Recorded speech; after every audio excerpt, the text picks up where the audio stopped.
And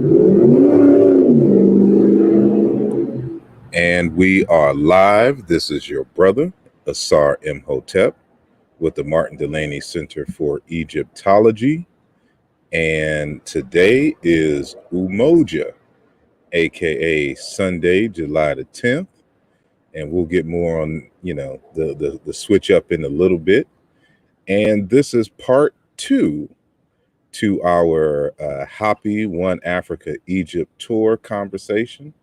And I sent out an open call to many of the people who went on the trip. So we're just going to get some insight about, who they are and what inspired them to go on the trip and how was their experience. And so all that and more when we return in just a moment.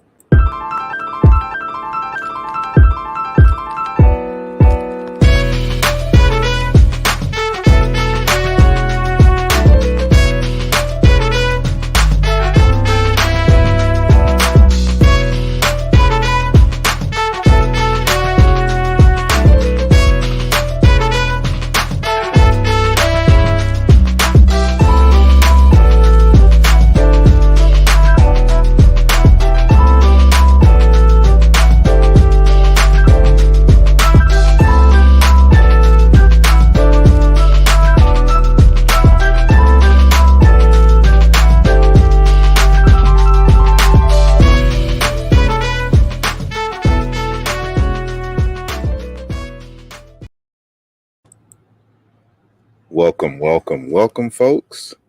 Again, this is your brother, asarimhotep, and we are outside today.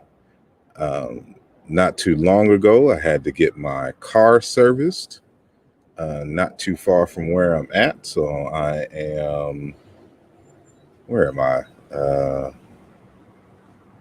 Off of Baltimore Ave at a Starbucks. And so we're just going to be vibing out here. So hopefully, the background noise isn't too loud. So I got my good mic today. So hopefully you'll just be hearing me. And when I'm not talking, I'll put it on mute. And I also had to get a tire replaced. I knew I had to get this tire replaced for a long time. But I looked at it this morning and it looked like if I went over 50 miles per hour, it was going to finally go and meet the ancestors. So I didn't want to have my tire blow up while I'm driving. So I had to get that replaced as well today. So I guess today is an errand day. But of course, we gotta stop and talk with my folks. And for all of y'all that have been following us for a minute, you know that I returned recently from Kemet, from Egypt, and I went with Aket Tours, aka the group that put on the Hapi documentary film. And we were originally scheduled to go on this tour in February. However, some demonic forces, came together and was hating on that great African sauce, that inspirational sauce that changes minds and makes people want to wake up. So they did their little black magic and had the event postponed. It wasn't canceled. And we end up having the tour in, what was it, May 29th to June the 8th, I believe was the dates that we had it. So, and there was supposed to be a conference at the end of the original tour, but that ended up moving also in May, I think the beginning of May, and we had that in Detroit, Michigan. So, the original plans were altered, but nonetheless, the ancestor said, "Oh no, we're gonna make this happen." And sure enough, it happened, and I was there, and had a good time and got to meet some new folks along the way. And, I believe it was last week, we had a few of them come on and let us know about their experience. So again, I made an open call because I think it was about 84 of us that went. So, of course, we probably won't get all 84 people's, experiences on this app, but I just want to, send an open call and invitation. And, so hopefully we have one with us who will be coming and meeting or be joining the panel with us shortly. And hopefully some more will pop on. If not, it's an open forum. So I'll have the link. Matter of fact, I'll just put the invite link in the chat because some of them may not even visit the private group to even get the link. So if you went on the trip with us and you just happen to be watching, I'm going to put the panel link in the chat for you to join. And even if you didn't go, you can come join the panel. This is the Mbongi, and this is the community forum. So I put it in the chat, so it should show up on the asarimhotep page on Facebook as well. And let me one second, because there we go. So now I need to go on YouTube and pin the message. So for those who are listening and who went, the link is pinned at the top. And so again, I am out here in these streets. Had my car serviced. I really do need to learn how to fix my car, or just cars in general. I can do some things, but if it requires like taking the engine out, or really just getting under the car, I usually just get it serviced. And some things I should just be able to do and replace. I'm a computer head, so I like sitting in front of the computer instead of fixing cars. But you could save a lot of money if you know how to fix your own car. But so men out there who are watching, make sure your sons know how to fix the cars now and the cars of the future, just for the home's sake. And just want to say peace and blessings to Sunjiata, Ata, Kakra in Zambia. I think you add something to your name every week. Mr. Trey Day and Brother Chavez in the building. Brother Any Herrick Calfani is in the building. And Phi Lighton is in the building. He said YouTube University. All of those who are watching both on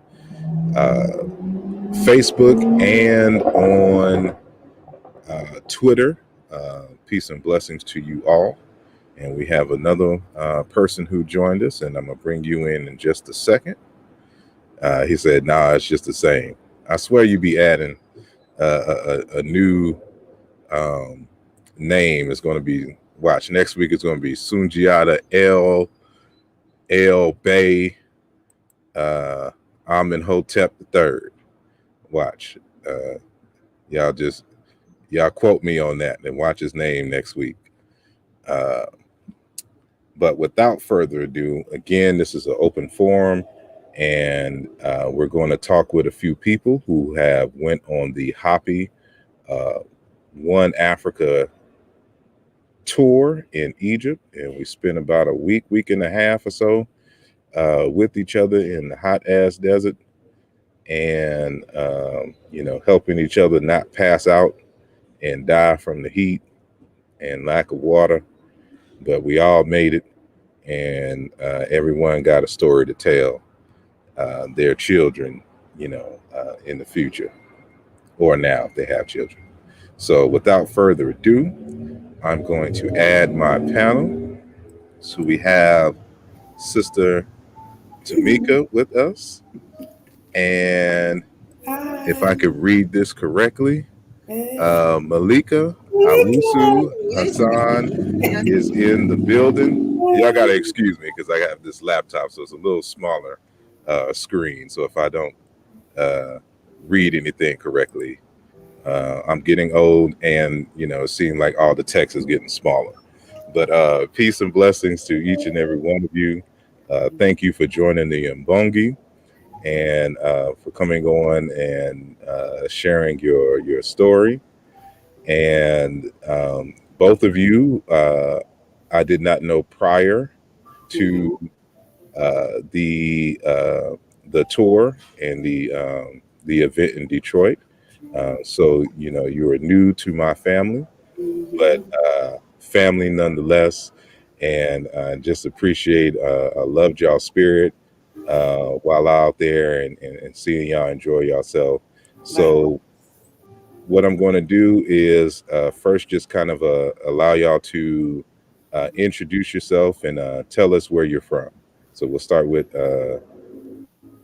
Sister Tamika and then Sister Malika. Okay. Hi, guys. Um, I'm from the Bronx, All right. but you could say now I've traveled the tri-state area. Okay. So, yeah.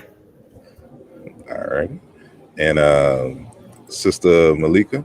Lived in the Yes. tri-state area. Hotep, how's everyone? It's good to see both of you, Likewise. especially Tamika. This is a wonderful surprise. Yes, okay. Yeah. So I live in Brooklyn, New Huh. York. Really? That's when you said the Bronx. I didn't realize that we were so close. Wow. Yeah, Yes. yeah. But I hail from Harlem. I'm a Harlem, Mm.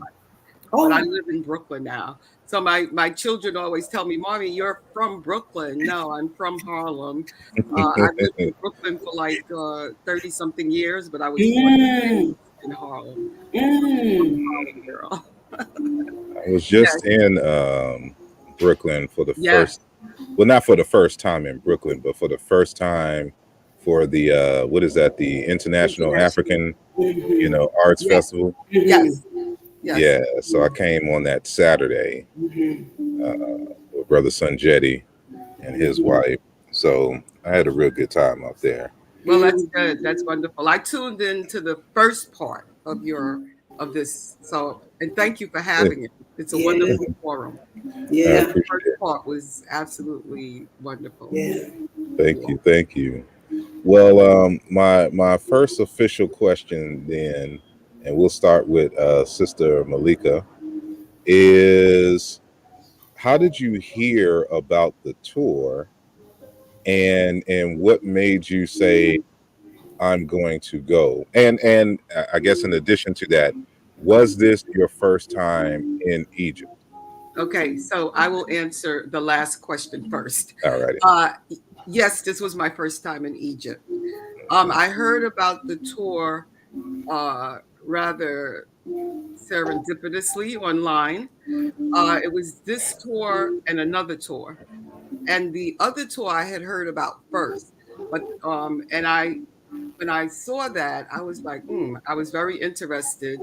The brother, was forming the group to go to Egypt, so that piqued my interest, and I reached out to him. And then, as I was in the process of communicating with him, via group, not personally, um, then Brother Taki's tour popped up. I said, "Oh, this is really interesting." And then I, of course, investigated that tour, and I was torn between the two. And I was like, "Wow," And I was thinking to myself, "I'll just go on both."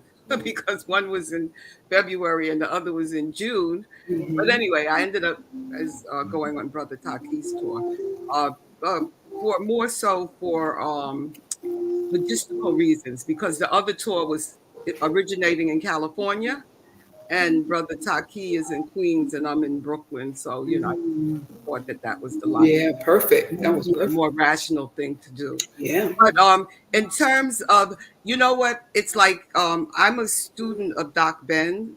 I in my undergraduate studies, he was one of my professors. So I've had a knowledge of Egypt, and once a student of Doc Ben, always a student of Doc Ben. Okay, so I mean that goes without saying. But I've never had a burning desire to go to Egypt. Like when I would see something like Queen of Afua or some group going to Egypt, I would say, "Oh, that's nice." But I never had a burning desire. But this time there was a burning desire. So it wasn't so much me wanting to go to Egypt. Egypt was calling me. Yes. Okay. And I didn't know what it was, but it was calling me. Yes. And I felt the pull. I understood it. I acknowledged it.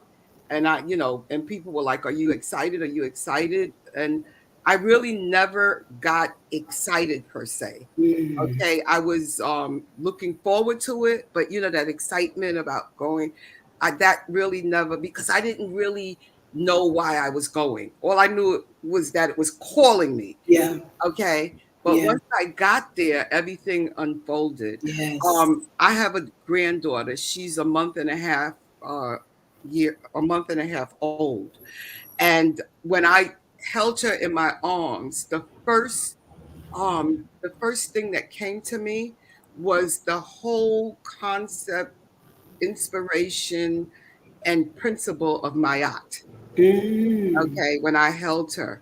And when I arrived in Egypt, I understood clearly that I was going to Egypt to open the way for my daughter. Her name is Anaya Mayat Hassan. So the excitement overwhelmed me when I got to Egypt because I understood why I was there. Clearly, I understood it. And then, of course, everything else that unfolded, the places we visited and just being there. Yeah. So I think I answered all of your questions. Yes, you did. Indeed. All righty. Yeah. Go ahead. Yeah. I'm just like, yeah.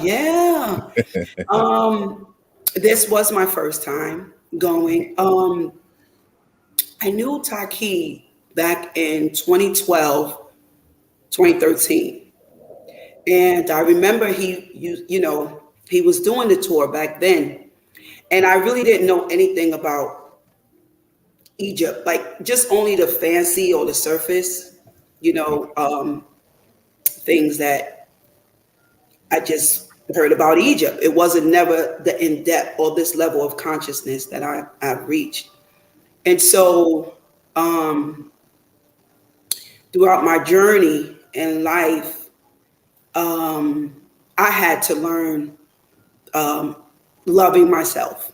I had to learn that. That was one of the tasks that I had to fulfill in this mission, in this lifetime. So, when was this? February of this year.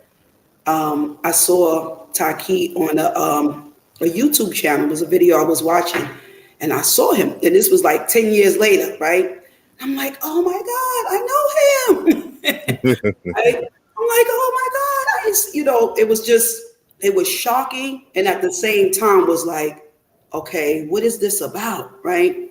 So I reached out to him. He said that I actually had called him when he would have been on the trip to Egypt. So I thought, what?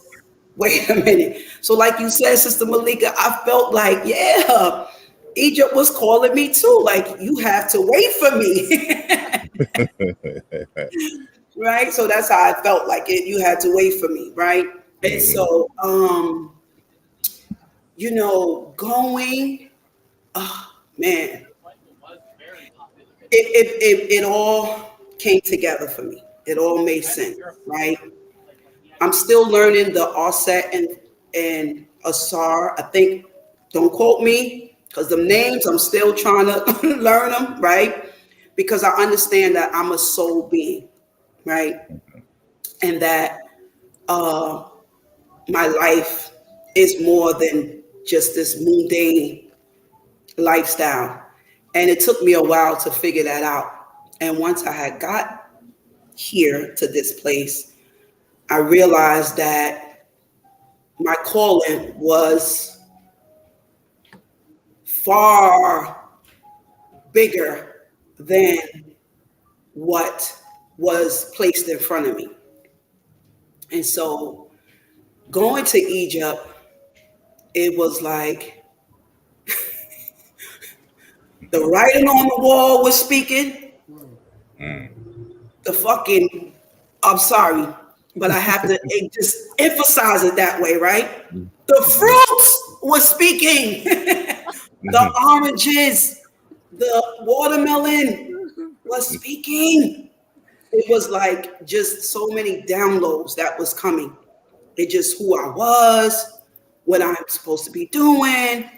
You know, it was so like you said, Sister Malika, it was like so much information that was being poured into me that it was overwhelming, and and also not just leaving with the information, but just sitting with them to see now how do I carry out these duties that they have left for all of us, right? And I'm talking to the soul family. I'm not speaking to everyone because everyone, you know, was there for their own reasons, but the soul family that knows that they have a mission and a duty to fulfill, you know, to carry out what our ancestors have left for us to carry out. That's who I'm speaking with. And when I saw this information, I understood it. And then at the same time, I wanted to have this reconnection, this reunion. Because Facebook, if you see, I just joined Facebook. I'm not a social media person, but I felt like I met my soul family and my soul tribe that I wanted to stay connected with because I too, like Sister Malika, had experienced some things that with, you know, my friends or family that's on this dimension level. So, um, uh, um, so the big question for me that I am now carrying out is relationships, healthy relationships. Because like I said in the beginning, I had to learn to love myself. And then when I got to this place of loving myself in a healthy way, not the way that I was taught, not the European way, not this surface level shit, but the healthy way, right? Now, what I saw was a remembrance of how it used to be, how love used to be demonstrated. And so now my question is, how do I incorporate that in this modern day society? Right. And so that's why some of the questions I was asking, you know, the family, you know, what is ego? Right. Because a lot of these things that were coming up, it wasn't parallel with the images that I was seeing on the walls and the messages that I was getting while out there. So my mission now is to like really understand this healthy relationship, you know, that I need to see or and also be a part of, right? This and forgive me if I'm getting the words because I'm not caught up with, speaking proper or, being grammatically correct. You know what I mean? Because I speak from my soul. And I don't, the videos, this is all new to me, right? But if you can hear what my soul is saying, it's just really basically wanting to understand what they were saying about healthy relationships on an intimate level, not the relationships that I've learned. Indeed. I don't want to go around the block, but I'm sure. No, we're going to circle back to that Okay. Can I just ask in a moment. Mr. Tamika a question? Go When you ahead. said being overwhelmed by certain things, I have to ask you, what about the peacock? Right? Because I was talking with you, right? No, I was there. I saw your reaction when you saw it. Yeah, we were. Right? Yeah. Right? Tell them Because about the peacock. so my daughter Mm-hmm. has a tattoo on her that has a peacock that's on there on her body. And she said, "Ma, I got this because it represents you. Like that's who you are to me. That's how I see you." Right? So I thought that was fascinating. But the last day to see a peacock open, right? And my daughter was aware of it because when I came home to tell her the experience I had, she knew about it, but I didn't know. And I learned that day was that when the peacock, only the male opens its feathers, Okay. right? That's when it's, wanting to court you or wanting to, it's like, it's flirting with you. So to see that at the last day of my journey, you can't make this up. That's it. That's all I can say. That may mean that you have to come back, Oh, and absolutely. two, you have to bring your daughter. Mm. Yep. And I'm Yep. thinking like it's probably your ancestors that got the tour postponed in the first place, just so you can come on the tour. So that's Right. Yes. it's finally coming. It's finally making sense now. Yes. What all happened? So you had to be there. Mm-hmm. But Yeah. I want to read. I wonder if I should share. I'm gonna share my screen. And share Chrome tab. So here we go. So this is from the first video that we did last week or so, or July 1st is when we did it. But I'm not going to show the video. I'm just going to read the commentary. Okay. And hopefully I can make this bigger. Let me see. Or am I making it smaller? Okay, what am I doing? Hold on. Got to turn my wheel the opposite way. It's acting slow. Let me just do that. Oop, too big. There we go. So, hold on. What we doing? Okay, technology is not being my friend today. So let's reduce this. I'm sorry, I don't know why. That's all right. Hold on.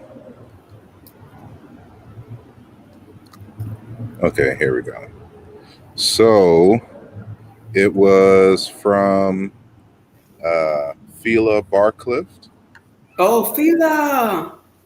She says, I don't usually make comments, but I felt moved to do so this time. I was also on that trip, and listening to the four of you moved me so much. Brought back such wonderful memories that I also wanted to share.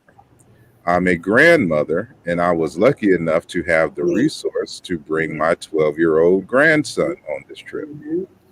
It was my second time in Egypt, but for us, if I went 1,000 times, it would never be enough.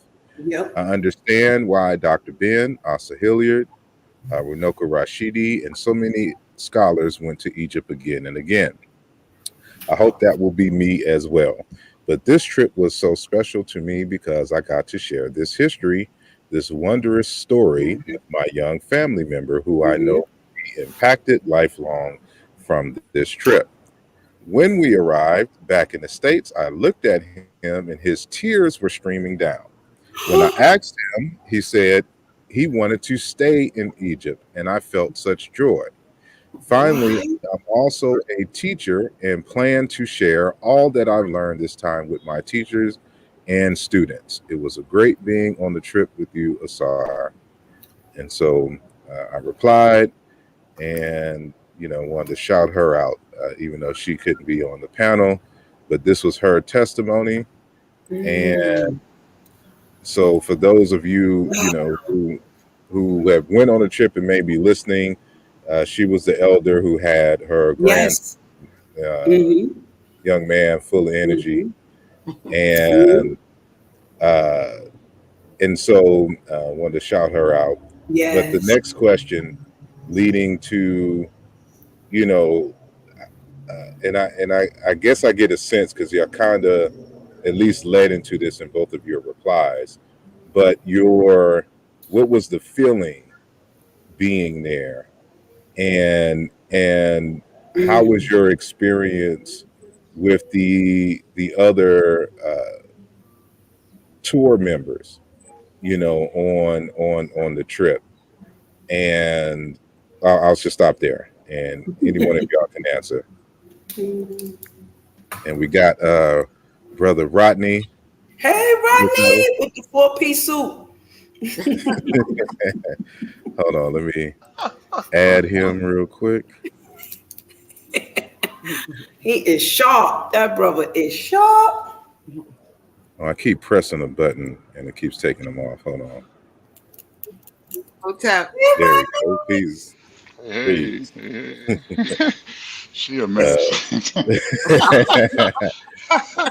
How y'all doing? How's everybody doing? good. I just saw your new Awesome. I saw your outfit on Facebook. I said, check him out. That's not a No, three piece. stop it. Stop it. She said it's not a three piece. Hey, welcome back to the trying to program. We're good, brother. thank you. Thank you. Good to see everybody. Everybody Yes, looking Rodney. Good beautiful. to be Beautiful. here. Yes, Yeah. indeed. So I'll start. Go ahead. So I'm one of the elders that was on the group, that was in the group, and I just found the group absolutely amazing, Yes. and it was just indescribable. Well, a group of 80. I've traveled all around the world, to all continents as a traveler, and but I usually stay away from groups because I like to get more of an authentic feeling, Mm. you know. So I don't usually go with groups. And then to go with a group of 80, it was like that was really different. But there was a warmth, there was a sense of compassion and love and caring, because I think of the 80 plus of us, I think I was always, if it was 85 of us, I was always the 86th. Because I was the slowest. I was the slowest. I was one of the I think most neediest, uh, in a sense. In other words, wherever, whenever I was in need, or if I looked like I was in need uh, of anything, someone in the group always came to my assistance. They always came to assist me, which Mm. I found was Nice. very endearing. Mm-hmm. Okay? And it just led, it just lent itself to that sense of warmth and feeling a part of a real family, Mm. as opposed to a superficial kind of thing. Because you hear about people going on what do you call these boat trips, cruises and things of that nature, and so like I said, I always stayed away from big groups, but this group, to me, I mean, I didn't meet everybody on the group, Right. of course, because even a couple of people that were on the first part, I was like, oh, I didn't, I was like, and I probably saw them, but it was just so many of us. But even in the largeness of it, there was still a sense of community and Yeah. camaraderie. Yeah. I really, on another level, Yeah. appreciate it. Yeah. Okay, and Tamika, you were one of the people. I don't want to start calling out people because I know I'll forget Course. somebody, but you were definitely Course. one of the people that showed up, Mm. and Queen Cora, Yes. yeah, and other people. I'm not gonna call it Wendy, but I'm stopping. Yeah, I'm stopping right there, and so many others though. And the thing about it was that a lot of these people were like young in their 20s, they Yes. just stepped up. Yes. I guess like I was a grandmother or a mother or somebody. And that is it. I mean, just the feeling that I'm feeling now, Yeah. it's just so wonderful. Yeah. So Yeah. I always go on a little bit long. So I think you asked one question or two. That was pretty much, yeah. I just asked one question, but keep in mind that originally it was going to be like 216, I something know. like something around that number Yeah, of us I know. going. I know. I can't even So imagine that to me. yeah, I don't know. And you know what? It would have worked out. I know it would yeah. have worked out, but just thinking about it, I'm like, gosh. Yeah. Yeah, but it would have worked out. Yeah. Yeah. Yeah. All right, Sister Tamika. Let me make sure I remember the question. What was the feeling, right? Yeah, Something how like- did you feel about the experience, and what was your experience, not only in terms of seeing the monument itself, but the interactions with the group? that was the bulk of my experience in Egypt, was the interaction with the group. Like I said, I felt like this was my tribe family, my soul family. I didn't get a chance to meet everyone as well, but it was. It's like my soul was the one who was like, yay, that was just doing the most. And usually, if you see me here back in the States, I am not like, I do have a character or personality, but like how I was, like just so comfortable and relaxed, guards down. No, no, no, no, no, no. And so I really felt like not only being home, but being with my family. And that's what that felt like to me. I too was honored. One of the teenagers that was on a trip with us, she texted me a week before her graduation. She asked me if I can come. She said, hey, Auntie, I want to invite you to my graduation. Wow. Can you come? I was like, what? I was used to like a parent that may invite me to this type of, ceremony, but not the teenagers. Wow. So I really felt honored, with her reaching out to text me. And I actually went too. I went to support her. I went to support her. She's actually going to college to become a dentist. Oh, so that was Ashley. As was Ashley, yes. That was Ashley. So I told her, hurry up, because I need these two to, filled. So hopefully you know, she do exceptionally well. But yeah, the feeling the thing is that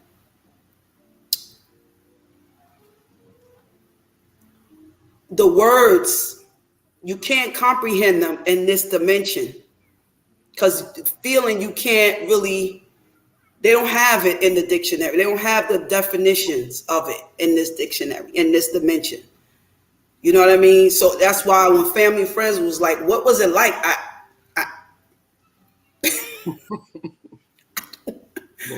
I start, you know what I'm saying? Because I don't know how to describe it. There's no words on this dimension that can interpret it for me. If that makes sense. And I'm gonna leave it right there. I'm gonna leave it right there. All right. And with Brother Rodney joining us again, I think we asked you that question last or what, but is there any additional information or insight that you had time to reflect on since our first conversation, you know, regarding or along those lines of the questioning that I just asked the other two panelists?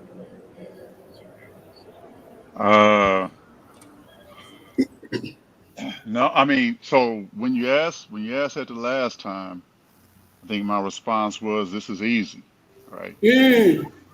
Because I mean, it was surreal, you know, like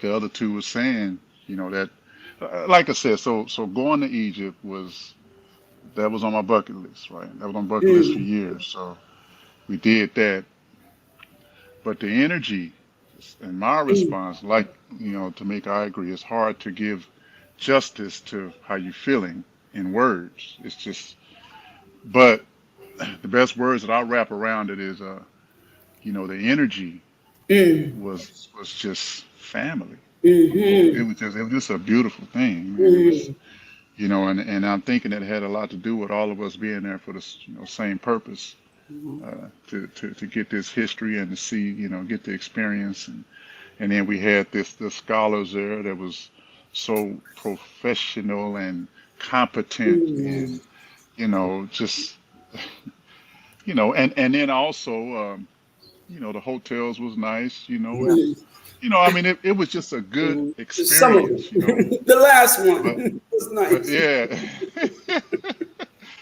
you know, I mean, you know, but it was a good experience. But the people Yes. made it, though. The people made it, right? You Yes. know, and I had been telling Tamika, you know, because she was one of the ones, Mother, you're right. You know, she was one of the ones who was just lighting everybody, you know, just Wow. being, you know, I agree, Oh, and that's and it just takes one or two people to make that difference in a group, you know. But but you know, it was just common everyday people, you know, just doing what we was doing, and it was just beautiful. It was beautiful, man. yeah. Yeah, it's hard to give it justice, but it was a beautiful Yeah, it experience. was. Most definitely. It was. I know I've been there several times, but now that I've seen the young boy surfing along the side of the boat, now on my bucket list is to surf down the Nile. Oh I ain't see wow, much waves, so I don't know how far I'm gonna get, but that you a surfer? is That's what I was. Are you a surfer? no, no. Oh, I could definitely oh, swim, but you know that's if I'm going to start off, I'm gonna need some low level Wait. waves like we would be in the Nile. I can't just jump out there on some Hawaii 5-0 or you know where the waves are just coming and you know like right over you like this and people under. I gotta start I off just small. need to see the video. I just want to see the video of that Me experience, too. right? Me I too. got I got some video of me from 2015. Uh, they actually let me drive the boat. in Oh, Nubia. Oh, So nice. wow. of course, me not knowing how to drive it, we was just going in circles in and out. So he was just like, Hey, "Go ahead, and get back," that's you know. that's it. But so That's all Sweet, right. that's one sweet, thing down. But sweet, sweet. Yeah. so, and I'm asked this specifically to Sister Tamika. Mhm. Because you said that you, I'm trying to go back a little. To what Okay. extent uh, did you come into this information in terms of Egypt itself, and how long from that point to catching Brother Taki in February and saying I'm gonna go on the trip uh, when in May. Let me see if I can you repeat the question, the beginning part. I'm not sure Okay, if I understand your question. so if I heard you correctly, you were Okay. saying that you were just coming into this information in terms of this kind of consciousness, so to speak, and Yes. so Hmm. I'm trying to figure out like what's the dates, how many years, months, or whatnot Okay. from that point where you was really kind of seriously introduced, even though you said it was very surface, this Yeah. kind of information, to when you had the conversation with Brother Taki in February. February. Okay. Let me see if I understand you clearly. I was always spiritual. I was always spiritual. Um, it was when 2019, when this whole pandemic happened. Um, I was a school teacher also in New York City, for the Department of Education, and uh, the mandates that was put on me, I wasn't comfortable with it, and I clearly heard my spirit team was like, unplug, like unplug, like some matrix type thing. I was like, wait, what? And that You was got it. a I you was got a making a good text salary. message. Hmm? Uh, I said you got a text message. They didn't have text when Exactly. the That Matrix part. came out. So I'm That seeing part. if they It sent was you a text. telepathic. It was telepathic. All right, Yes, that part. And I was go like, ahead. wait a minute, what? Because I was making a good, decent living. Like I had a good salary. New York pays very well. So I was like, all right, I'm gonna trust you. I'm gonna trust you.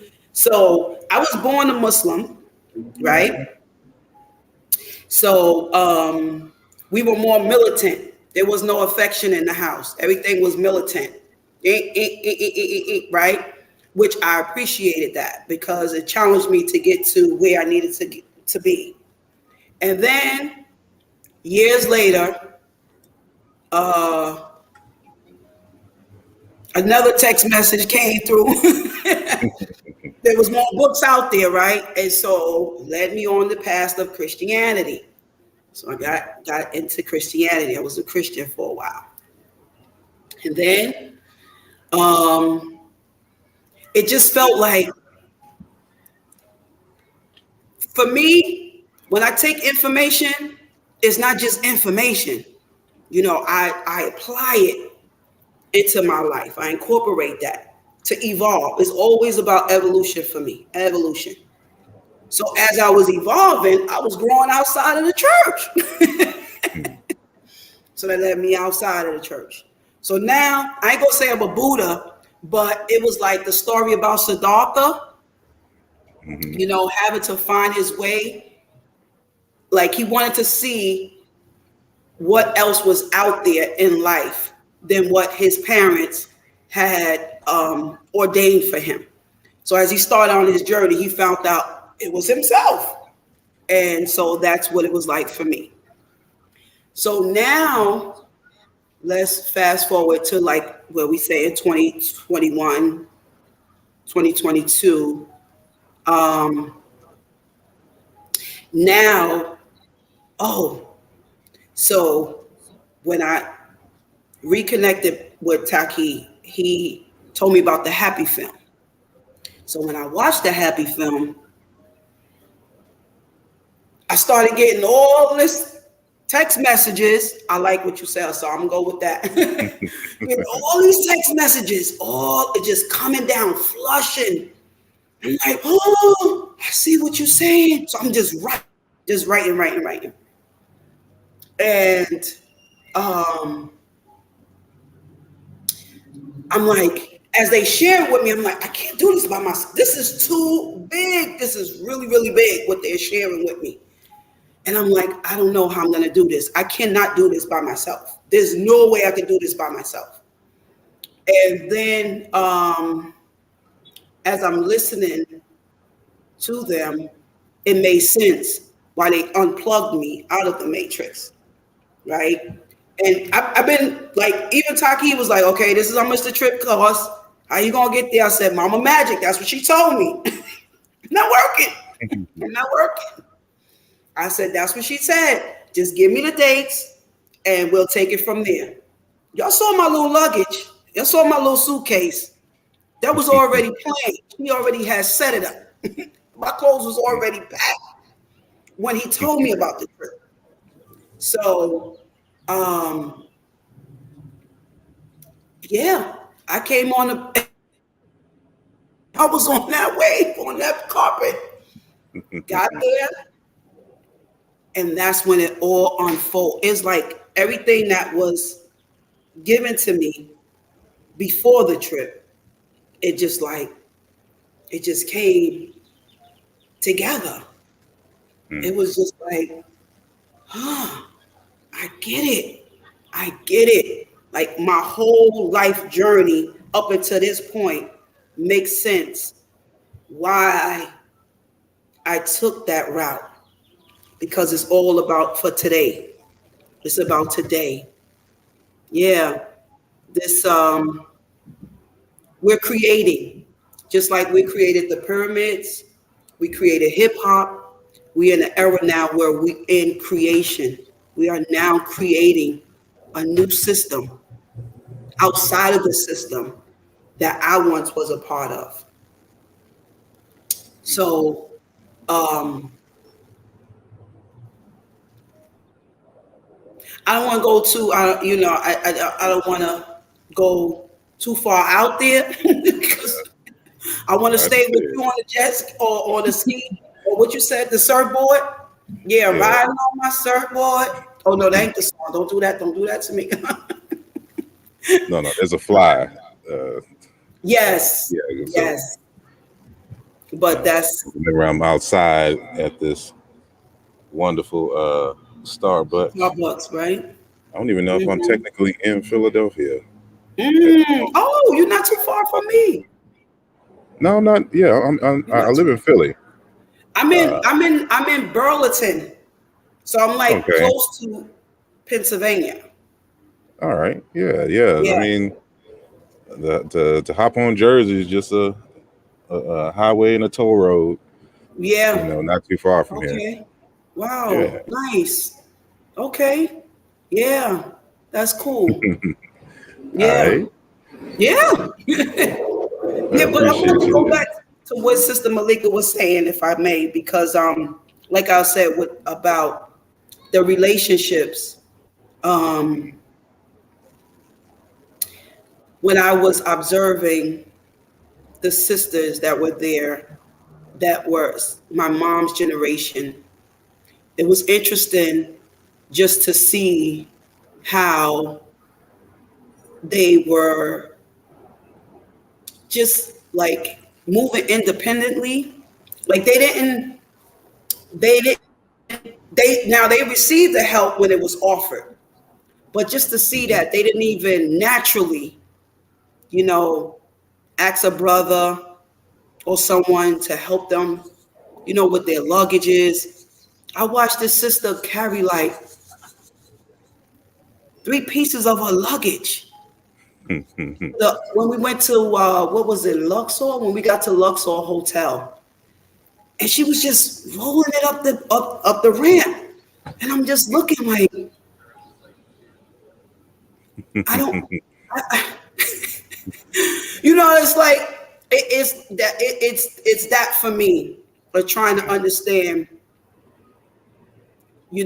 how we are loving beings, and we always was loving beings, and then how we just been brainwashed with another system that has now grew us apart to the fact that we don't even feel comfortable to even ask.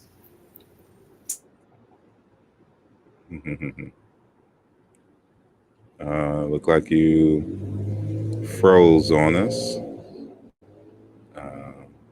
Just testing. So I see y'all moving. Yeah, it looked Yeah, like she her. froze up.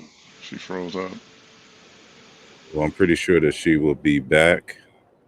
Um, and we'll let her finish. But Sister Malika, you mentioned that you went to other areas of Africa prior to this particular trip, and so where did you go, and how were those experiences? You're on mute. Sorry, my phone was ringing. Yeah. So first my first actual, how should I say it? Live introduction, because even from a youth, Africa has always been a part of me. Yeah, I've just had a presence of Africa about me. There was this, just an aside, there was this recording, Little Black Sambo, right? When I was growing up, but I was like about maybe 4 or 5. I wasn't in school, and it was on audio, but it was about the adventures of Little Black Sambo in the jungle. And I was hearing this, and Little Black Sambo became my hero, right? And I was always and everything that I heard in that recording, and it might have been negative, I don't know, but to me, I turned it into a positive. And I'm a part of a book club, and it's only this year, 2022, and we were talking, and that Little Black Sambo came up, right? And they were saying how it was a negative image, and I was stunned. I was devastated. I was, because like Little Black Sambo was my hero. He was an African. He was in the jungle. He was conquering things. So I'm saying all of this to say that, even as a child, in my mind, when I heard things about Africa, it just quickly turned into something positive. Okay. Ask me why. I don't know. Spirit. Okay. Yeah. Anyway, so my first actual interaction with Africa was in Senegal, and that's been in maybe 19, I want to say 19, let's say 1986 or so. Okay. But again, I had been reading about it. I had friends who had gone. I wasn't at that time in a position to go, but I was very familiar with Africa. So when I went there, it was like, taking something that was virtual, and now it was becoming a part of my reality. But so when I got to Senegal, it was like, it was, well, of course, when I got off the plane, I kissed the ground. Nice. Wow. And it was the only thing that I could think of. The word that came to my mind was that this was pristine. I'm a Muslim. Okay. When I went to Senegal and I saw Islam everywhere, and I saw Muslims, and I saw how they were, applying it and practicing Islam. And this whole, it was just, it was mind expanding. Okay. So that I went I stayed for 14 days, and then ultimately, when I got married, I went back to spend my honeymoon, and we stayed Oh, for a month. That's how nice. impressed I was in Mm-hmm. Senegal. But I went to Senegal, I went to the Gambia, I Mm-hmm. went to Togo, and then I went to Ghana, and I spent a month there throughout the years. So those are the Nice. places that I went in Nice. Africa. And I, Before you continue, if you went in '86, that means you just missed, unless you did, meeting Dr. Shekant Joe. oh yes, no, I was not aware of him. Mm. But when I got, remember, I told you when I went to Senegal the first time, I did go with a group. It wasn't a large group like this, but I don't even know if it was 20 of us. But what I did was I got to hang out more with the Senegalese, Mm-hmm. okay, and then the Senegalese that I was hanging out with, they turned me on to the Sheikh. They told me about Wow. at that time, I can't remember clearly if he was alive. I think had already transitioned, if I'm not mistaken, because I think they were talking about him in past tense. But Yeah. they shared him with me. They shared him with me, and then it was later that I came into the understanding of how monumental and how great he was. Mm. Yeah. All Nice. right. And As a matter of I fact, I just interrupted ordered. you, so you. I'm Now sorry. I just ordered his book yesterday. Uh, Um, all right. because now what this trip has done for me also is, I was aware of Egypt. I was aware of Egyptian history, ancient Egyptian history, but on a surface level. Mm. Now, what this trip has done for me is it um, has inspired me to do deep research. Mm. Okay, and I have a background in history, so I want to do deep research now, and I'm inspired to do that. So Anthony Brower's book, I started with that. I think that's text to start with for All me. right. Okay, I've read other things too, but now I'm gonna. So yeah, and then the Sheikh's book, I just ordered that yesterday. One of his books, the premier book Mm-hmm. about ancient Egypt. Mm. All right. Yeah. Indeed. I'm gonna get back to you in a second, Sister Tamika, and let you finish if you remember Oh, uh, where you ended before the screen froze.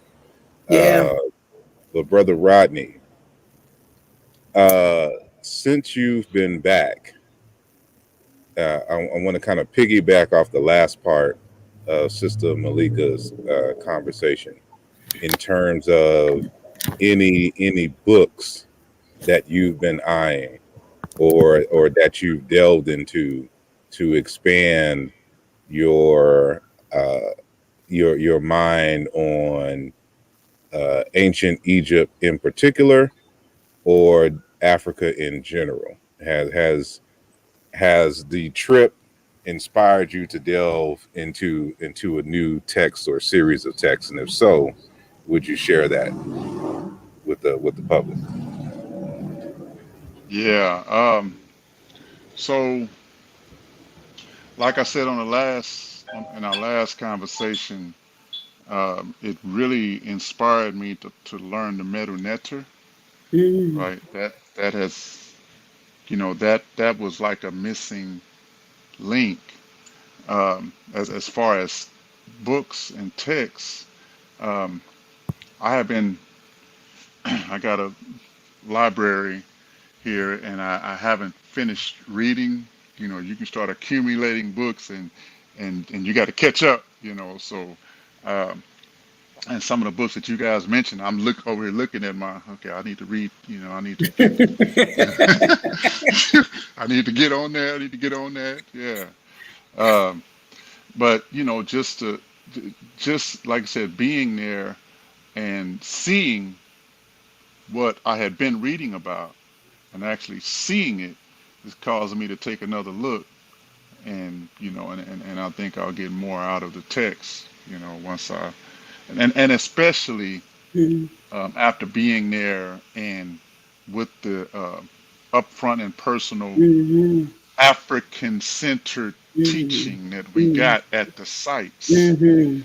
right? That just made everything so much more personal and like, oh, okay, and Mhm. it was like this, it was like that, So, Mhm. like I said, taking another look at the text, I'm sure I'll get more out of it, Mhm. but I mean, there's just so many books. I can say this.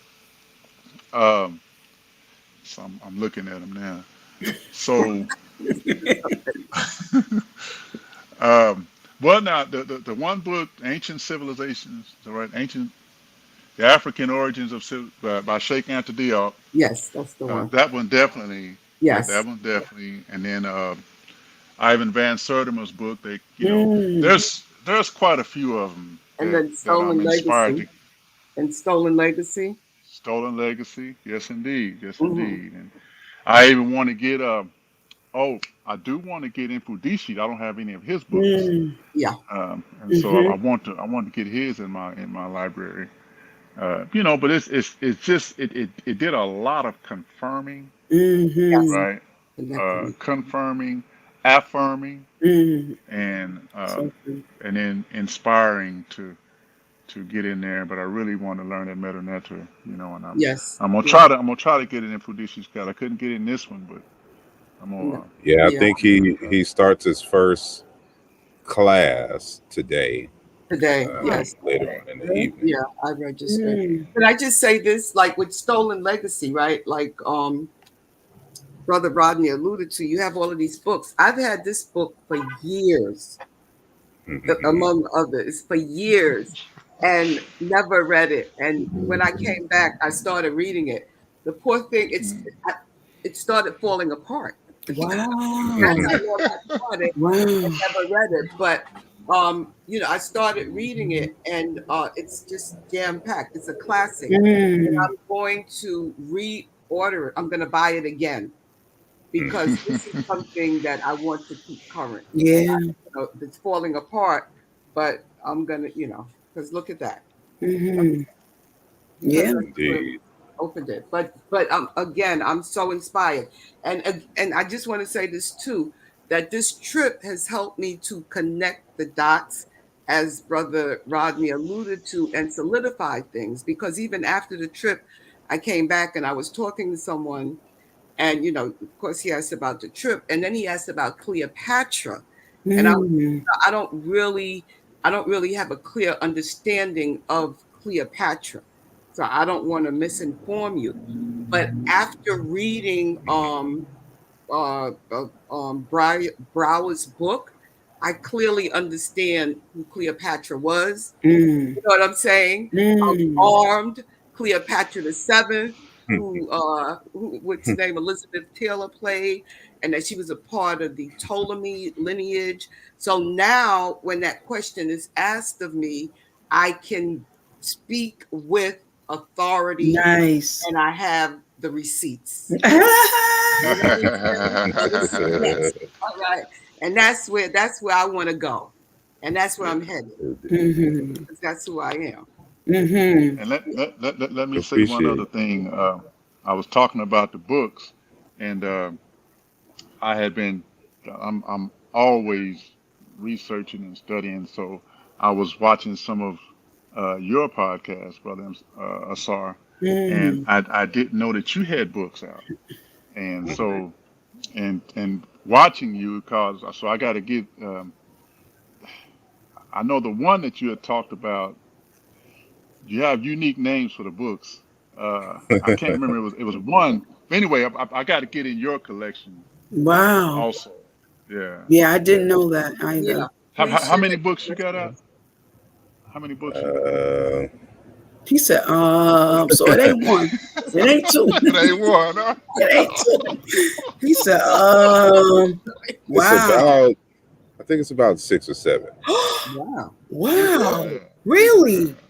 And Yeah. are they do they deal with Egypt or just Yeah. Well, the first book is just a poetry book. That okay. was released way back in 2007. The Mm. next one I'm updating, but it's called the Bacall of North America, and I was suggesting a new name for African Americans, and Oh. but just to usher in this conversation of agency and Mm-hmm. and us, you know, redefining reality to our own liking, you Mhm. know, including Okay. Mhm. ourselves. But that's being rewritten.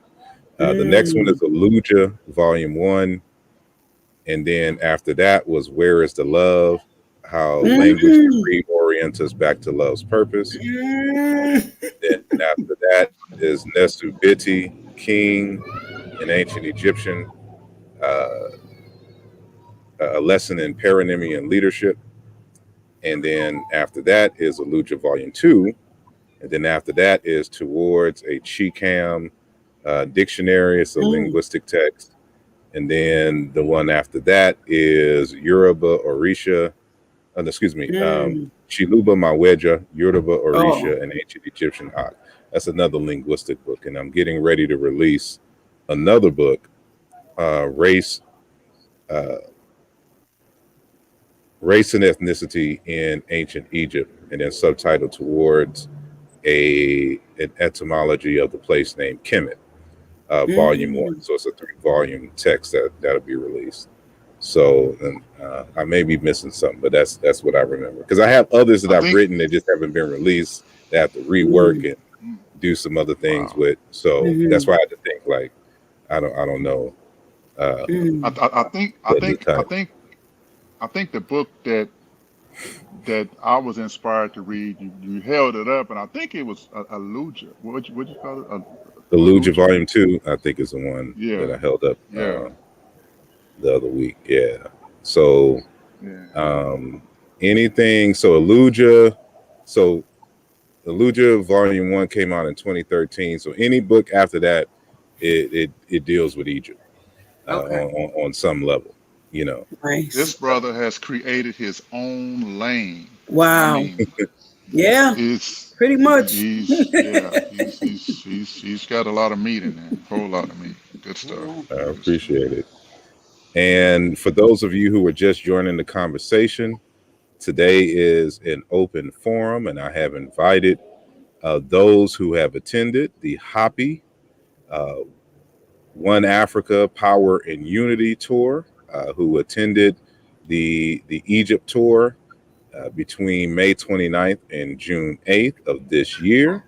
And so this is again part 2. We had part 1 on July the 1st. And we are delving into the experiences and motivations of some of the people who attended. And if you're liking this program, well, one, I do apologize if you hear, loud noise because I'm out here at Starbucks. And but if you like the program anyway, I'd appreciate it if you.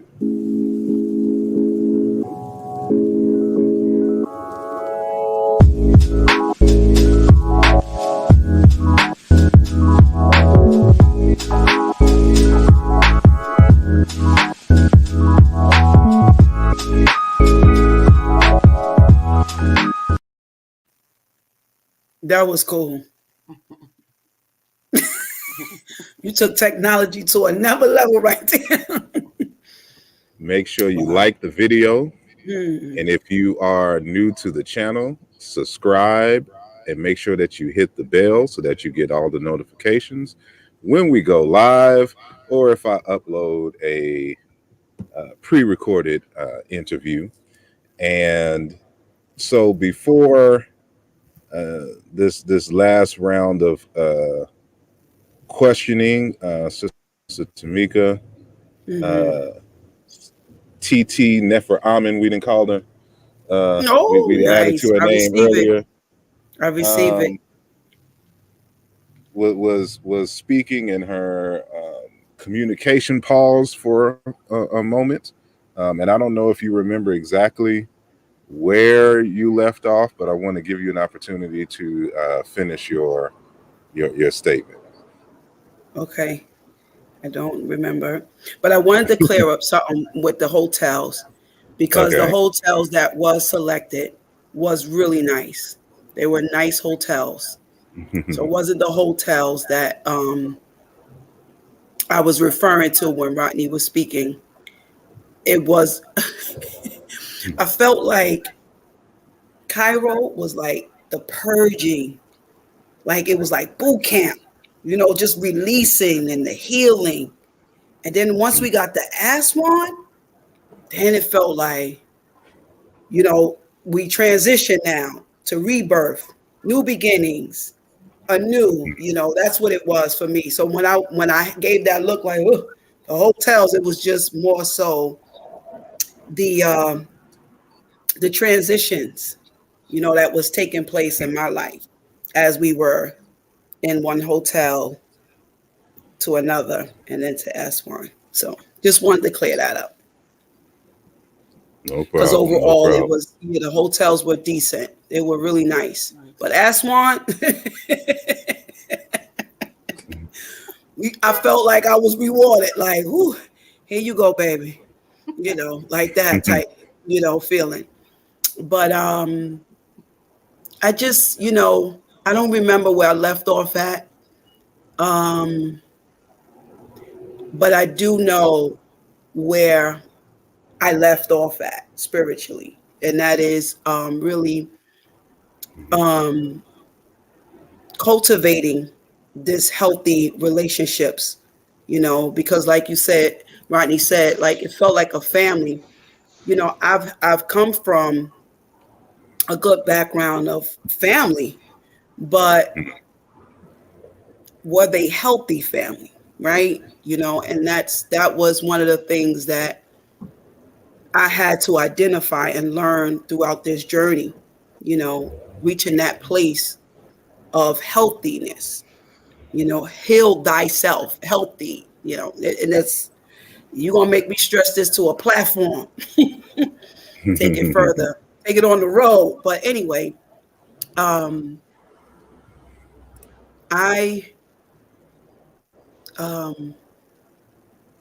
okay, I'll just stop there. No problem. I'll just stop I there. will. I will ask because I know I asked this question to Brother Rodney and the others. Mhm. But did y'all take any sand, any dirt back with you through customs? Did I? Did I? Did I? Yes. Yes, I did. I bought back. I'm actually looking at my stones now. That's on my windowsill. And um,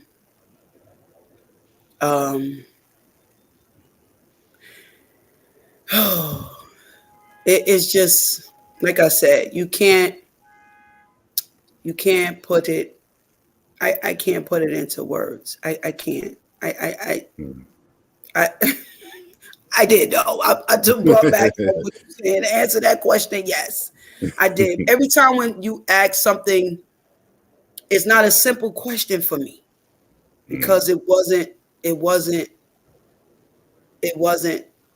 surface level. It wasn't surface level. Mm-mm, mm-mm. No, And you, no. Sister Malika? Yes, I did bring back some stones. It didn't occur to me when I was listening, and then somebody while I was there, they said, "Bring me back some sand, please." Mm, But I, by that time, I wasn't around sand. But I did bring back some stones, because wherever I go, I always collect nice, some rocks. nice. And then that part with the Nile, getting the water. Mm, Whenever I would get on the boat, I got to the first seat, which was usually in the middle. I couldn't imagine myself leaning over. But the next time, I'll probably be more courageous. mm. I wish y'all had the opportunity to go to the Nubian village. Yes, that Um, yeah, yeah. and precise. Well, one, to meet the people, Mm-hmm. and because that's an experience, and just to go through the Nubian village itself, but also because of where it's located. You could really just kind of walk into the now. You'll see people swimming, Mm, Wow. all the mm, time, so that you can dip your feet in, and mm, that's what we did the last time It would have been an that I experience. went. mm, So you just see people just So it's one thing you know to inform folks that you went to Egypt, but then yeah. you can really flex on them and say that you swam in the Nile. Like, how Exactly. many of your friends can say that they put their foot Mm, in the Nile or mm. whatnot? So if y'all come back, I am. make sure that Oh, yeah. that is on the list. To at Yes. least, I don't know if y'all swim, but at least put your foot in I and float. on the banks of the Nile. I float. You know, Yeah. but um, so my question now is,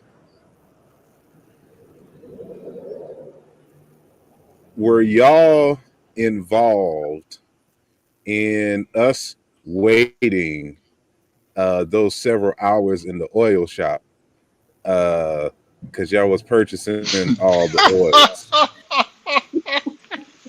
The oils. I was not. I'm trying to find out the perpetrators who was buying up The all the perpetrators. oil. Yeah, I was not. We had to sit on that bus for 3 hours. I was not. Was it I'm that so glad. long? I didn't even know it was that long, but I was not. I was not. I just, I'm gonna be nice. I'm gonna be nice to Mika. Okay, I'm gonna be nice. Be nice. Nah, nah. Family, Yeah. family. I'm gonna try to be nice, Family. family. Blur, Family. blur, blur, So, blur. okay. So like Family. with the Happy film, right? Like I Mhm. said, the downloads that I received, right? Um, I'm learning and understanding that we are creating an economic movement, right? And we have known to be melanated beings has been known to be like the largest consumers. Mhm. And I just didn't see where we were exercising, you know, this movement with those times that we just spent in these venues, in these shops. I was not there for the oil um, experience, but I was just, shops that I did go in that family took us to. Um, I just, Family. I felt cheated, and I'm gonna be honest with you. I felt cheated because it's like if I'm coming to visit my parents, my family that I haven't seen in years, right? And then my family, who think I got this type of money, or you know what I mean? Like I don't know what she was told from, her family over here in the States, but to take me along the journey to um, miss out, my time to spend with, my true family, my ancestors, right? It hurted me. It really, really hurted me, to drive by, to like really, get back in the bus and rush and to drive past the Sphinx, you know. I shared this with Brother Rodney because one of the tombs or monuments that we were at, he wanted me to get a picture of him at the gate. And because we were pressed for time, I was like, Rodney, can't take this picture right now. You know what I mean? Like I have to go in, to come back out, right? And so he could tell you, like the Abu next day, Simbel or somewhere else? I don't No, this where was at the were pyramid. This was at Oh, this is at during I the think the pyramid. Great Pyramid. Okay, yeah. okay. And then I went back to the hotel, my hotel room, and I just cried because I was like, I I this is a moment that he can't get back. He cannot call an Uber to go back to that location to, get the picture that he needed. That was a moment, right? That I felt like I was a part of. And I didn't help execute that moment for him because we were pressed for time. And he knows. I told him that every time I saw him, I was like, Rodney, because it really touched me. Like it really hurted me, Yeah. And no matter how many times I tried to explain it in different ways, I know he got it, but it just hit my soul different. It hit my soul different. And I, when I'm given the opportunity again, which I am, because it's not going to stop here. Trust and believe that it's not going to stop here. Um, I realized that we were rushing to get to a shop, and Yeah, that that's hurted something me. that we voiced, and because I've been before, Okay, so I know what y'all missed, okay, but I'm not privy to the details yeah, of what was what was going on, yeah, and like I'm just thinking in the back of my head, if I was to do the tour, like for yeah. me, I would have, of course, everyone has to stop in Cairo. That's the destination spot for everyone Appreciate it. coming into Yep, Egypt. yep. I would have did Appreciate it. something there that day, but then the next day we would have flew to Aswan Okay. and then started from the bottom going up, so that you have, Oh. when you have all your money, you Mm-hmm. can visit, the Africans in the shops, and go to the Mm. Nubian village. And so Mm. the fact that y'all didn't get to chill in the Nubian village, Mm-hmm. or at that last minute y'all missed the opportunity to have the Mm-hmm. photo with the Sphinx. Mm-hmm.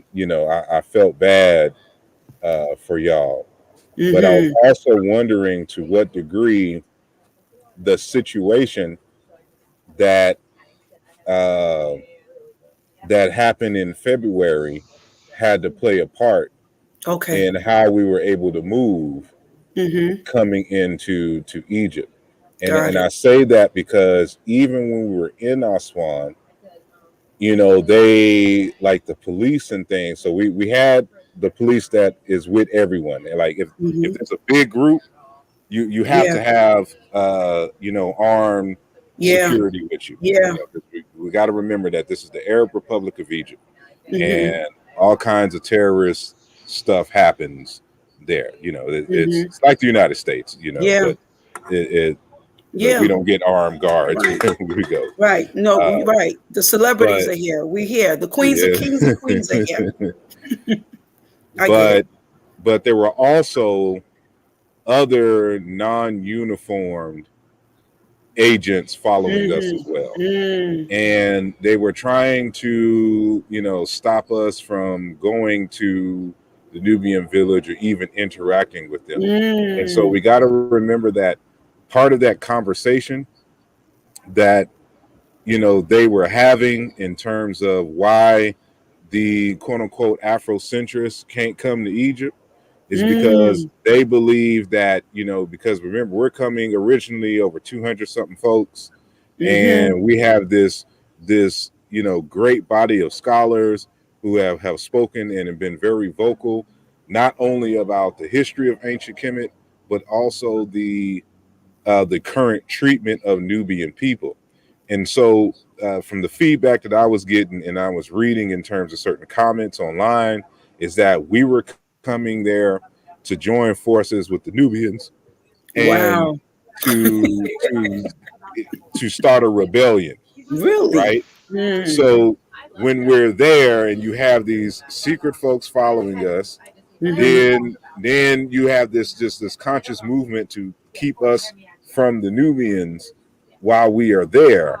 You Mm-hmm. know, I'm wondering to what degree, you know, that situation that happened in February contributed to, you know, how we were able to move once we got there, you know, Mm-hmm. for our safety or otherwise, Mm-hmm. you know. So that's something that I'll have to investigate and maybe have a conversation. I haven't had that conversation Mm-hmm. with Brother Taki, but I truly felt bad, you know, that there's just certain things that y'all didn't get to Yeah. experience Yeah. there, and it's a shame. So, you know, hopefully, if y'all return back, Oh, I you am. know, I you am. you will get, you know, those opportunities Mm-hmm. to to have that, you know, Mm-hmm. the Sphinx experience. Because Mm-hmm. even when I came the last time, again, this is the largest group that I ever traveled with. Okay.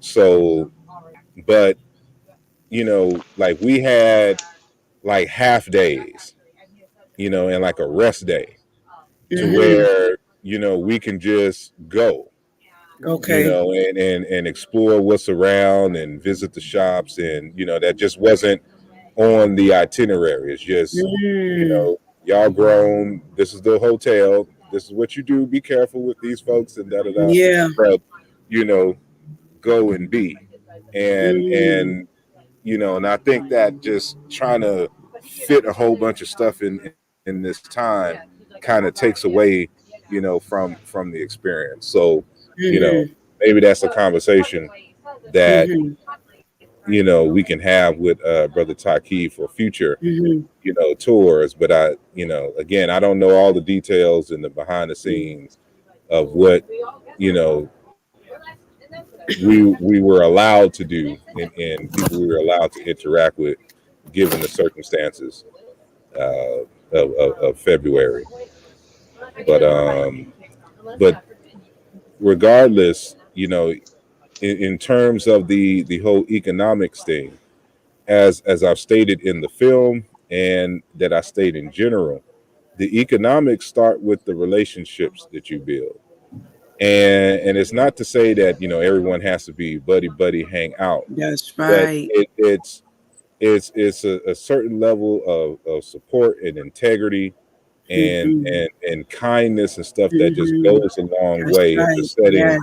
the tone in Yes. terms of the interactions. Mm-hmm. And so on this program as Mm-hmm. well, I like to, you know, make sure that people not only know who you are, Mm-hmm. but what you do. If you have any, you know, businesses or Mm-hmm. even side hustles or something like that, Mm-hmm. I want you to, you know, let us know what that is, and if you can share Mm-hmm. your information in terms of contact, if you want that, you know, public, like if you have any websites or social media, I'll come back in the description and put it in the description like I did with the first group, so that, you know, those who come and check this out later, they can get in contact with you, because that's one of the things I like to do is to share, you know, what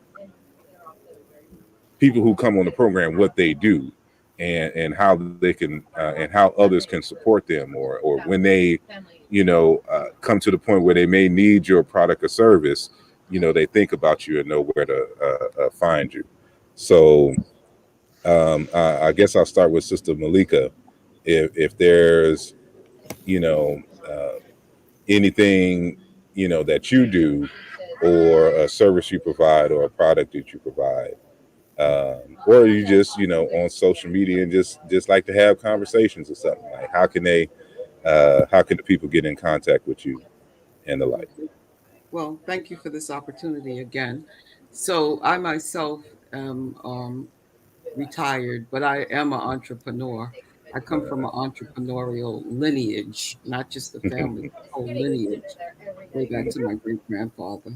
But my family right now has a venture, and what we do is produce products made from sea moss, and it's sea moss imported from East Africa, so it's pure and pristine.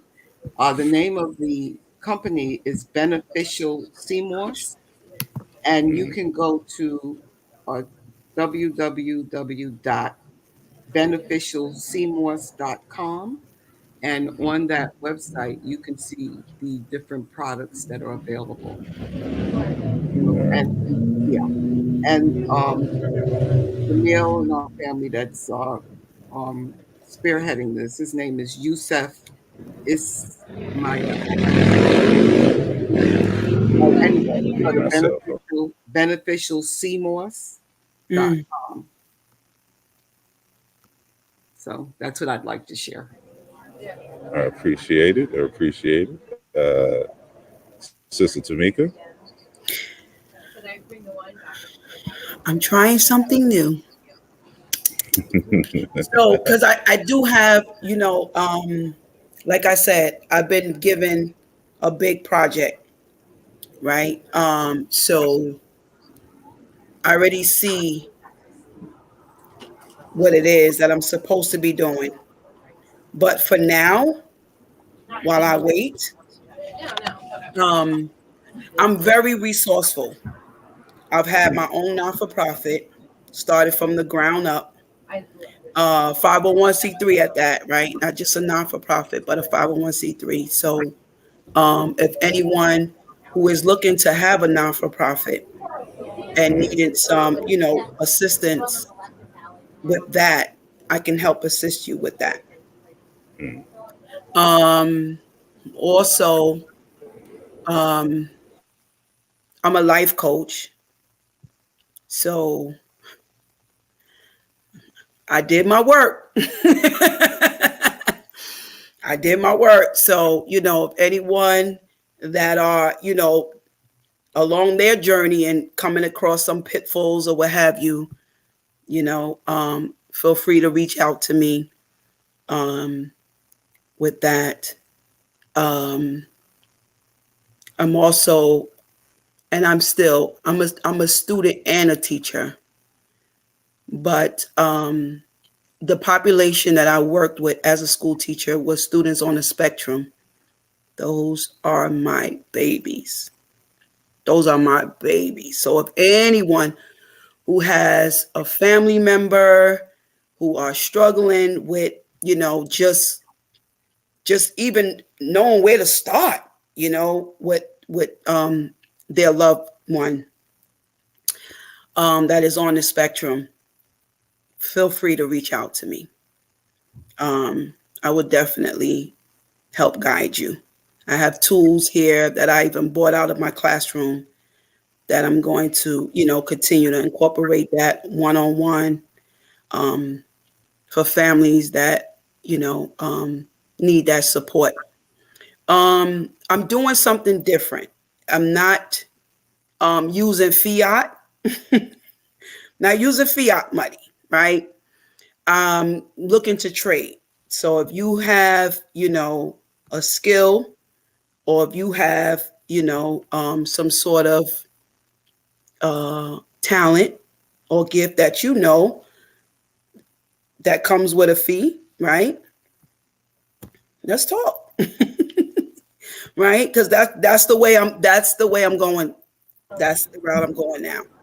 Economically, it's fair trade. It's fair trade.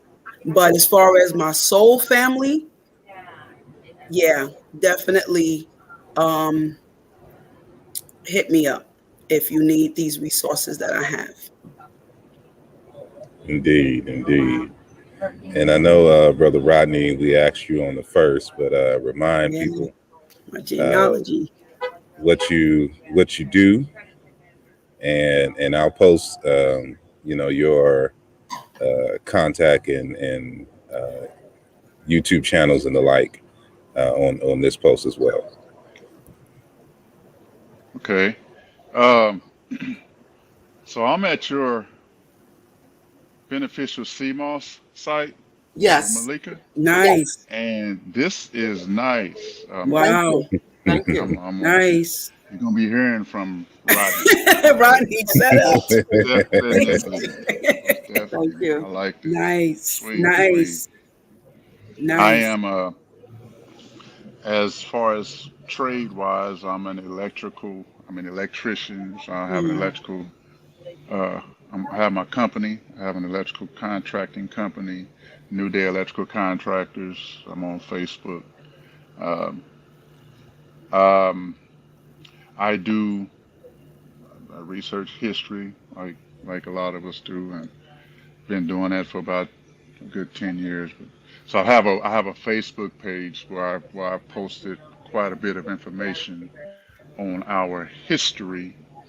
I don't so I'm into African history period, which includes Hebrew Mm. and non-Hebrew, but it's all African. So I'm on, so anyway, so that's the world's best kept secret on Facebook, and then I have a YouTube page called the world's best kept secret, and um, and I have a YouTube page called Simply Saved, which is geared more towards the church, but I realized that I couldn't. A lot of it was just too much, so I had to make a separate page. So anyway, but then also I failed to mention that I have a website. I forgot about my website, Mm. and it's the world's best kept secret website, twbkstruth.com. Um, and other than that, I got a lot of stuff going on. I'm in the process of writing a book also, my first book. And I was going to ask you about well, editing stuff. I've got questions about all of that whole Mm. part of it. Mm. But in a nutshell, that's Mm-hmm. basically kind of what I do. Yeah, I'll just stop Mm-hmm. right there. Oh, the list gets long. Oh, wow. Indeed, indeed. Well, we're going to be wrapping up here, so I just want to give an opportunity uh, for each of you, about 3 minutes each, to just say what's on your heart. What's something about the trip or something that's just on your mind, and just leave us with a good word. And I'll start with Sister Malika. Then we'll go to Brother Rodney, and then we'll end with Sister Tamika. Mm. Okay, well, thank you again. Thank you for this opportunity. Thank you for this forum. This was a wonderful experience. Yeah. Um, the trip, as I said, was monumental, expansive, and it was just cosmic. Mm. It brought things together for me.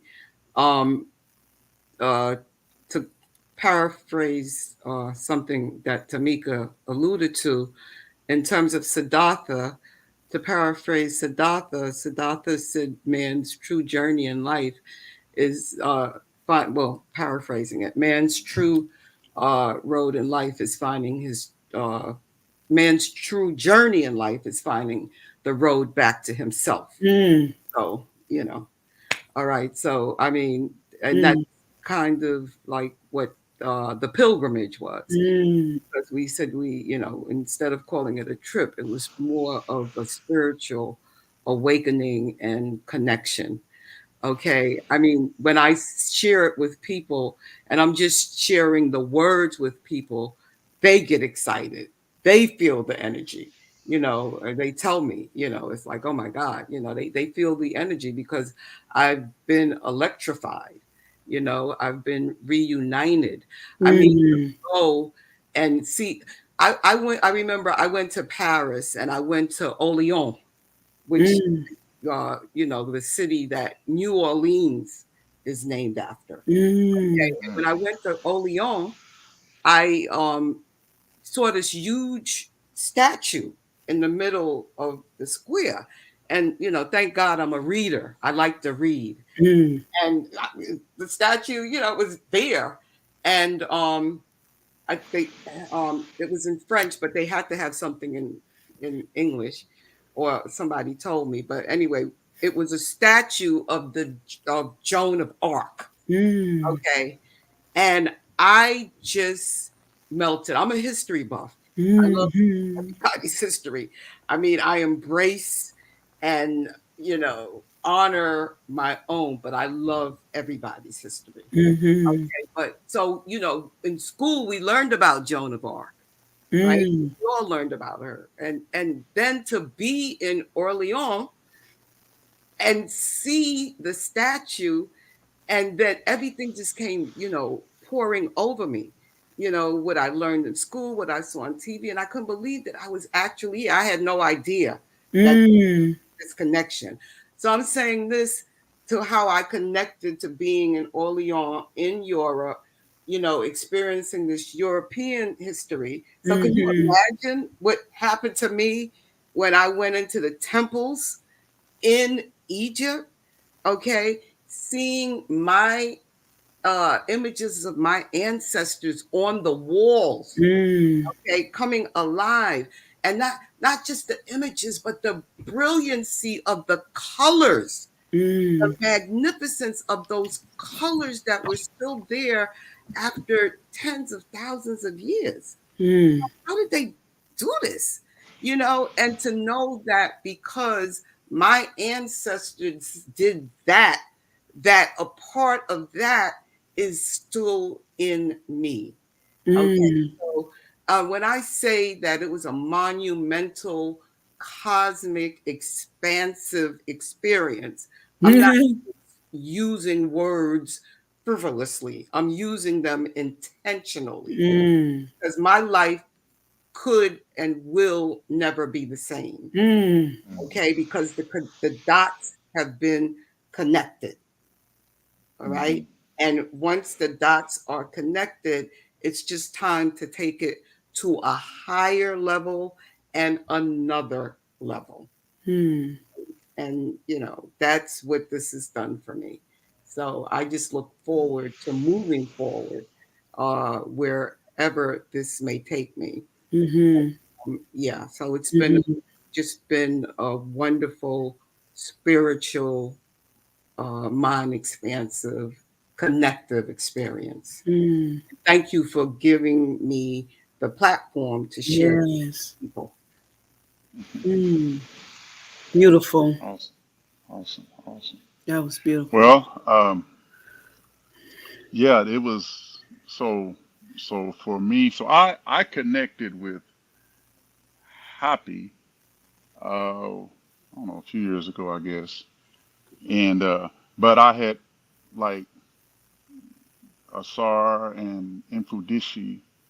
I had already was very much aware of them, and and had been following what they were doing. So when this came about, I had always, like I said, it was on my bucket list. So when they put it out there, all you gotta do is put 300 down. I'm like, okay, I can do that. Yeah. So we made that happen, right? And but like I said, I am a bona fide history buff. Also, we probably all are. I just love it. I love it. Right. So, but like I said, I I have conversations with my family, and I'm starting different. I've started different. I started this Zoom family talk. We called it family talk. We called it family talk, right? And I wanted to discuss. So I come from a spiritual family. Right? My grandmother was well known here in Tulsa, Oklahoma. She was a pastor, but most people didn't know she was a pastor. she wasn't known for being a pastor. She was known for helping people, Mm. right? Mm. So, I mean, they renamed Main Street after her here. You know, she was. But anyway, but that was my experience. She raised me. So, my mom had a nervous breakdown when I was 5. So my grandmother raised me. So I see. Mm-hmm. This is what I see. Mm-hmm. So, this, but this is what I research is when I get into the Bible. All of that. When I learned it was African. When I learned all of that was African. When I learned everybody in the Bible were African, and that whole conversation. But Mm-hmm. so this trip was monumental in my whole journey as far as not just the Bible, but like our ancestors, but it connected, right? It all connected.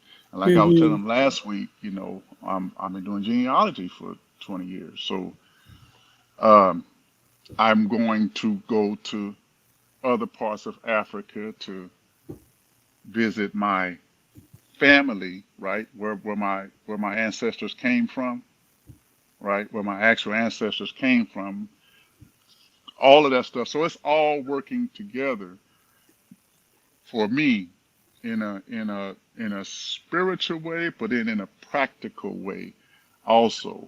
Because like Asar kind of alluded to last week, or the last conversation that we had, which was um, a lot of times we skip the greatness in our family, Mm. Mm. in grandma and great grandma and grandpa and aunt. That's something that's very fulfilling in itself. So all of that, and then like I said, the people on this trip, which felt like family, Yeah. it was all of that was Yeah. just everything was like it was so harmonious. It was a beautiful flow. So I agree that this was like a pilgrimage that everybody should take, right? Mm-hmm. Every so-called African American should take.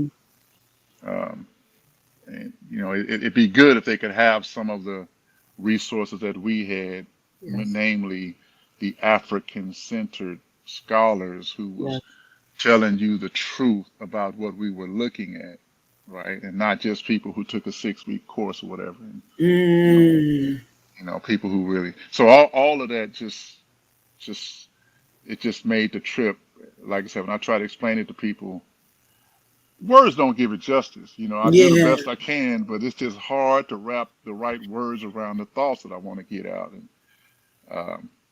but all in all, um, this has been such a fulfilling experience for me.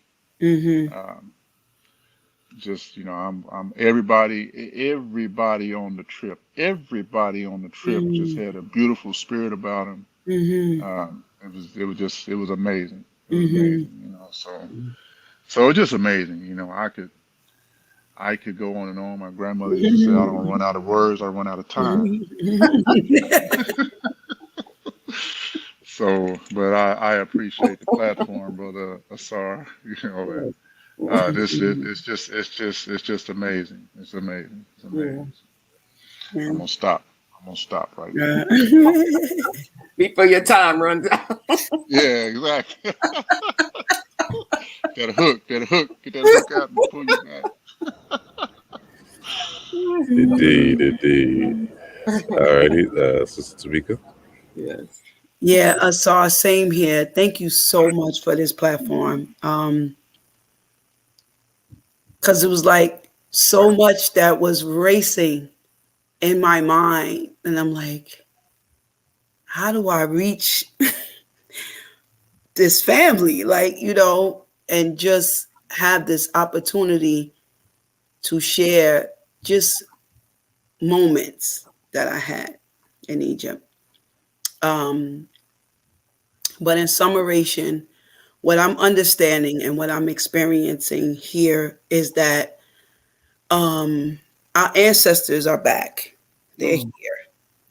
And love has definitely has hit the planet. And because I've been under um, this abusive system that has traumatized me, I'm learning now to embrace it. And as I'm learning to embrace it, I was grateful for the opportunity for them to be in Egypt, to like remind me, because I truly believe that I was there many, many, many, many lifetimes ago. I really feel that I was there. And coming back, well, actually going back there just started to, awaken some of the memory, was coming back. It was coming back. I would, seeing little glimpse here and there, but it's like, what was that? I know that. I know that feeling. I know that thought. I saw that, it was like little things like that was happening. And so, like I said, I'm not one to just take information and just take it as information and just talk about it. No, no, no, no, no, no, no, no, no. Mm-mm. I'm actionary. And so I see that, it is my duty to bring that energy, back to this planet, and that's what relationships and just understanding that, and just in a healthy way. And I keep saying healthy because I've been in relationships where they were toxic, they were broken, and it was, it was the best, love that we knew, right?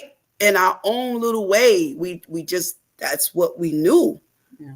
But, now that I've been awakened to who we are and what true love is, and I'm like, okay, just understanding, okay, how do I, how do I work with that here in this dimension, because it's something that we always had in us.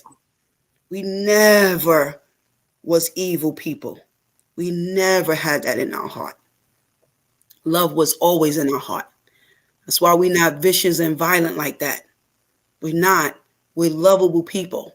That's who we are. And now I'm glad that we have our ancestors back here on the planet to help us, because we could not do this. We could not do this by ourselves. We couldn't. It was becoming too much.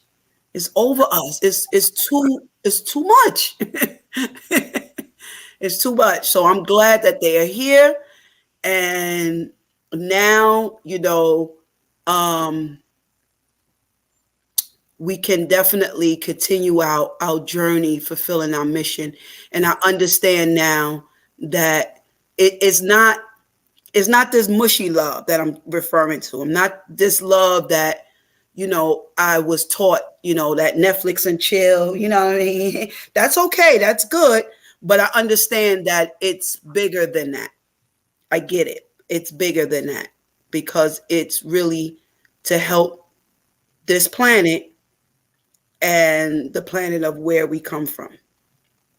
So I understand that. And so I definitely want to, use this platform to reach out to my soul family. Y'all know who y'all are. Y'all know who y'all are. Like, we waited for this time. We waited for this time, just being there on the trip, and was just like having that moment to like really just spill it all out. Like, it was just, it was just like, like a person coming out of the closet. I don't know what that's like, but I can just only imagine just being just just closed in and like really can't even have that kind of conversation because it was like you don't, it's like it, and I understand because it's how we've been brainwashed. So I understand how it feels real. I get it. I know it feels real. And so I'm just grateful to see that I'm not by myself on these thoughts.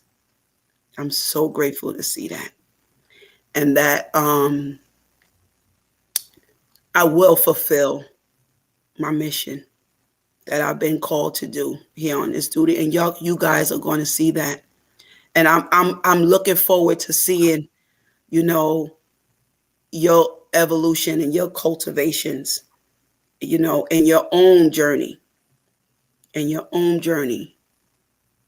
I'm just, before we leave, I just hope that I can get your contact information. Asar and Malika, Rodney, I have yours. The 4-piece suit, brother. That's my brother. I really do. I love y'all. I love y'all dearly. And I know it's please understand it's a healthy love,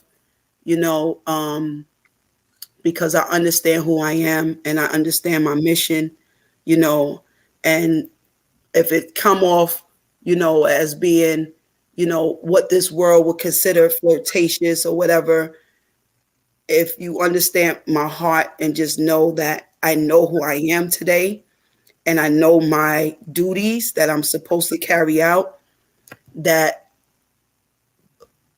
my twin will know what their calling is and they will match that. And that's what I'm understanding now, is that my purpose, when I said to you, I saw earlier today, that my calling is bigger than me. And I told them I cannot do this by myself. So I already know that I do have a twin that is to come alongside me and we do this together. And I understand that now, and I'm grateful for it because now it saves me time getting into relationships, getting all fuzzy and happy with it and realizing, what are we doing? Right? I don't know if y'all been there, but I've been there. I've been there. I've been there with the white picket fence and all that, the house, all that, right? And still feeling empty, like not fulfilled, quenched, but not fulfilled. Because I understand that this is bigger than me, that I'm here on a mission. I'm not here for this third dimensional love, if that makes sense. So just want to leave y'all with that.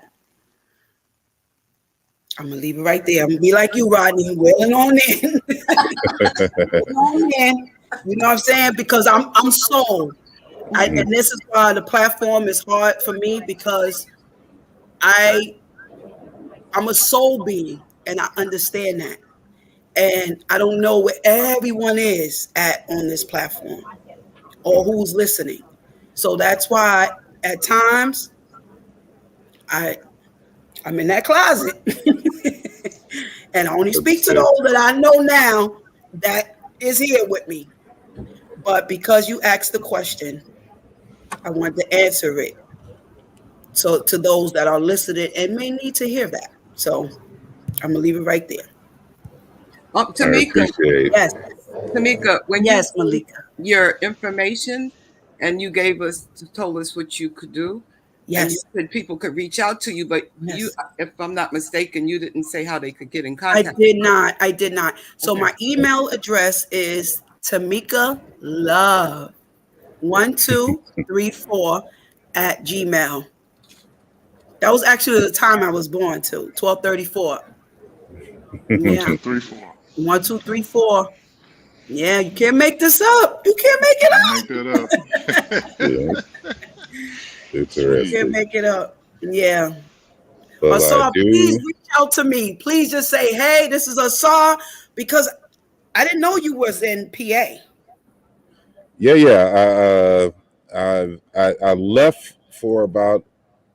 Well, I was originally supposed to be gone for only 6 months, but I Okay. ended up in Texas for 2 years. So Oh, I came back just around the time of the Detroit okay. um, tour. So I've been back since then, Okay. and but yeah. So make sure you stay, on the platform Okay. once I end the show. Okay. But I wanna recommend a text if you have not come across this name or this book before. If you have, then this would just be a recommendation for anyone who Okay. is listening. But she's now an ancestor. Mm. But it is Sobonfu Some.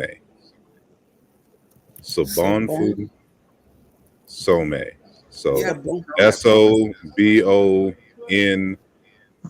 SOBONFU, and then Some is SOME, but just with the accent on the E. Okay.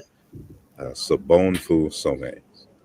And she has a little small red text, and it's called The Spirit of Intimacy. Ooh. Mm. And she is articulating uh, an indigenous African perspective and its relationship to community and individuals on love and relationship Woo. and purpose and matching with people of the same purpose and the like. And it's coming from, she's of the Dagara people, Can you? Burkina Faso, in West Africa. So it's going to be primarily that perspective, but it Ooh. is a powerful perspective nonetheless. And I think that if you read that text, uh, it will add to your bag of wisdom, and Thank you. I think it will give you the language Mm. and a frame and worldview Mm.